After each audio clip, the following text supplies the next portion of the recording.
Hey, everybody. Welcome to Everything Philly Podcast. Another episode of Girl Talk. I'm Sharice. Yes, I'm Patrice. And welcome. This is episode 3.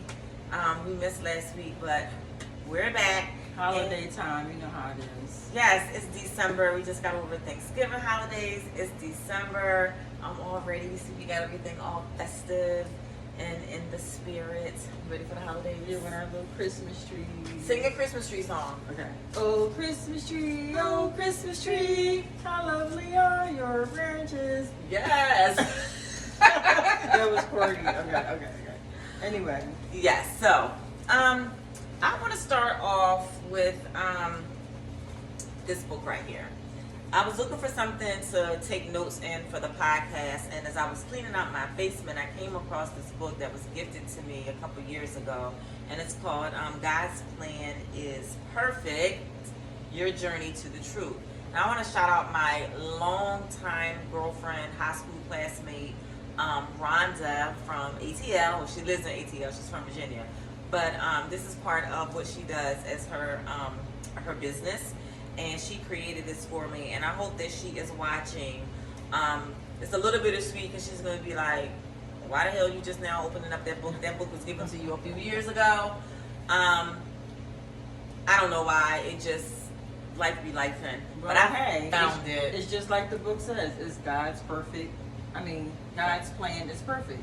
Absolutely. So, although she gave it to you a few years ago, you found it now. It's a perfect opportunity to use it. Yes. So I actually think it's a great opportunity. It almost is like a premonition. Like finding this book, knowing what I was going to be using it for, the podcast, having some doubts about doing the podcast, and I'm like, all right, this must be a sign. It says God's plan is perfect. So if this is part of God's plan, then yes, let's keep perfecting it. And I'm super excited about it.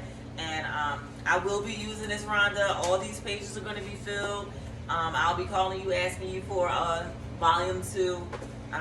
So thank you again.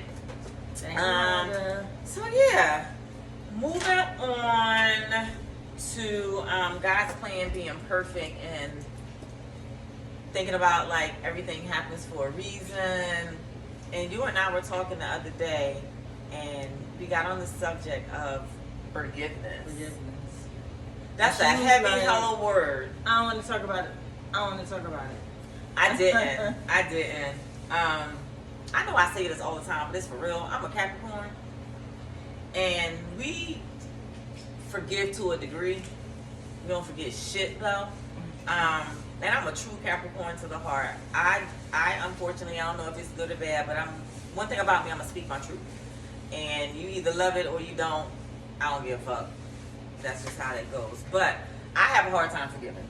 Forgiveness is not easy for me because I feel like when you put me in a place that I have to like think about forgiving you, you've done some damage, and it's just hard for me to. It's just hard. I know it also depends on like who it is and the circumstances and that, but just in general, forgiveness can be really tough. What about you? Forgiveness is actually something that I always do, even if I'm not wrong. Oh, I always find myself just saying, you know what, like, I love you, and so whatever the issue was, like, hey, let's just put it behind us, because life is short. You know, one day you're here, the next day you're not, and so I would rather just be the bigger person and just say, hey, I apologize for anything it is that I may have done to offend you. And then I would hope that the other person would say the same thing back to me so that the forgiveness can be started. And so for me, I think that forgiveness is, in a way,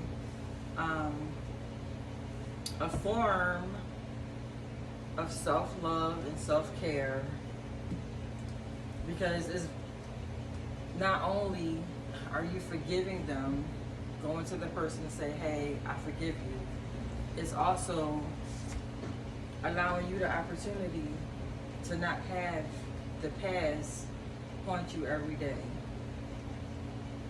I get it. I guess that's a very mature person. That's a very strong-willed person, and I'm sure I don't know. You've always been just like a kind-hearted, pleasant. You just have that like special heart. Catch you on the wrong day though. Yeah, it's another side. I ain't saying there's another side to you. But you've always had that peacemaker type of mentality, that bigger person type of mentality, and I get it and I respect it. But I just think, for me personally, like, I've always had to be the bigger person. I always had to bite the bullet. You're the more mature one. You're the oldest. You're this and that. And sometimes you get tired of all of that shit. You get tired of like, why do I always have to be the bigger person? Why do I always got to be the one that's like, all right, you know what? I'm sorry. No, hell no. Because most of the time, or some of the